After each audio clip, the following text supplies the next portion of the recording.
Map voting in Overwatch has quickly become the norm. Whether you're in a ranked game or a quick play one, you'll see it every match. But I don't personally think it works. Today we're going to talk about why and some of the phenomena we've noticed and possible fixes that would improve map voting. Hi, my name's Squid. Come with me as we dive into map voting. And real quick, we're almost at 1,000 subscribers. It would mean the world to me if all of you just press the button down below and we hit that little milestone. Thank you. On with the video.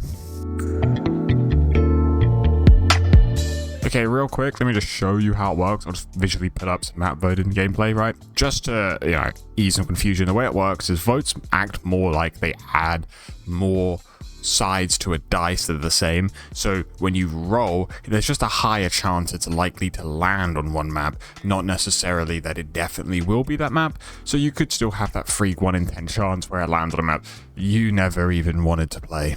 This does actually work better than the way of having it literally vote for the best map, because this allows you to play the maps instead of just every single game being King's Row. This is very important for making sure the game doesn't become completely stale.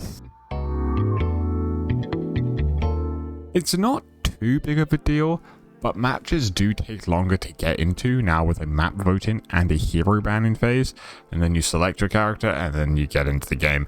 It's less of an issue than I might make it out to seem, but I do still think it's a bit annoying that you now have all these different things in the way of you actually playing the game, especially as soon as you get up into even just Diamond. You can start looking at like 5-minute queues on a bad day, and then you're also hit with this like 2-minute intro. It does feel a little like, when do I get to play the game?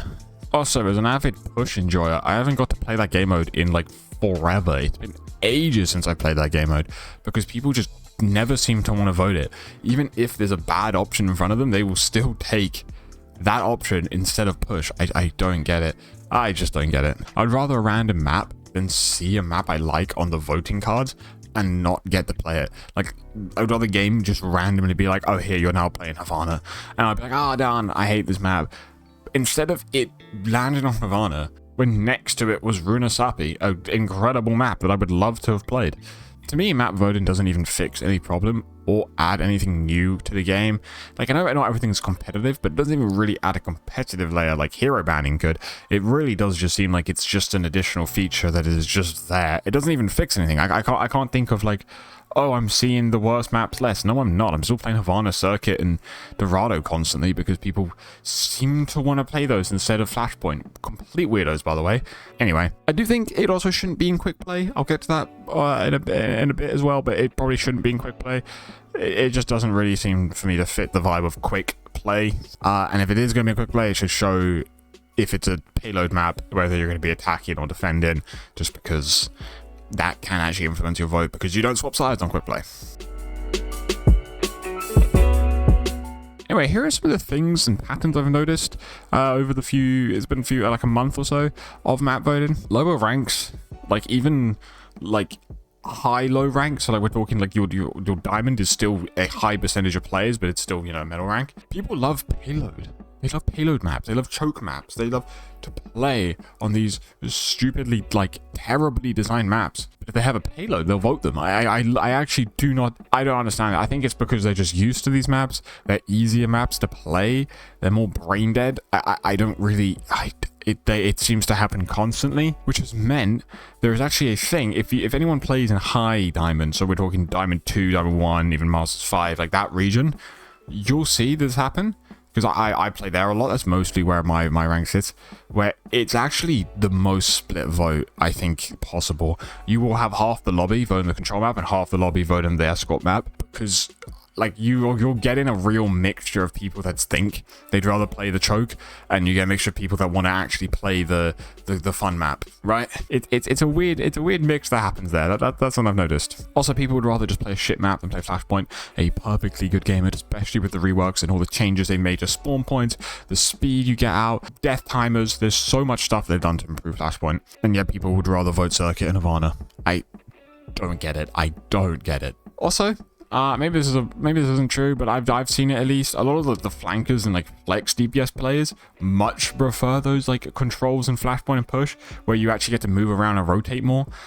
because I don't know if anyone plays Tracer much. I mean, there's loads of Tracer players, but if you do, you understand a map like Hollywood first can be a little odd because you're not really a choke character. You more, you know, want to move between these different angles and flanks and stuff. So yeah, but if you play one of those, you definitely probably don't vote these maps as much. Also, I've noticed this happen. I mean, it's obviously, you know, it's a problem with the player, not the system, but it can tilt people early on. I think I see a lot of people get angry because the map that they didn't want got voted, and they're like, "Oh, why would you vote this for it?" You know what I mean?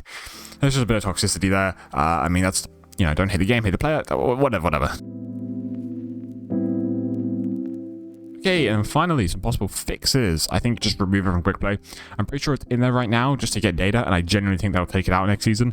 I think it's just so they can get the biggest possible amount of data to understand what maps people like playing, and what ranks people vote for maps. Like, at what rank do people vote for what map?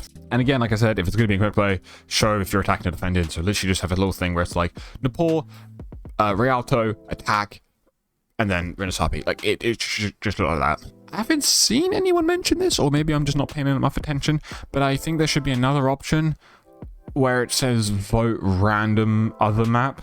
Like, you don't get a choice in the map, but you vote it and it will give you a random map. So say you have 3 terrible ones, you somehow land on Havana Circuit, Dorado as your 3, you can vote random other map, and it will just give you any map apart from those 3 randomly. I would be voting that every game, by the way. But yeah, I think they should add that. I don't know if that would be a problem. I don't know if they've thought about that. I don't know if there's massive flaws in that, but I think that would be quite useful.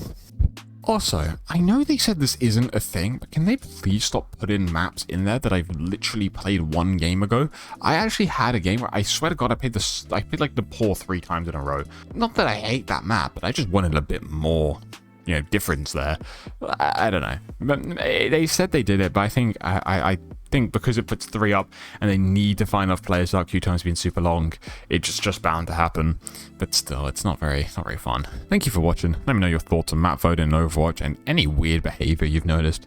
Again, we're very close to 1,000 subscribers. If you made it this far, you might enjoy the rest of my content. Peace and love. Enjoy the rest of your day.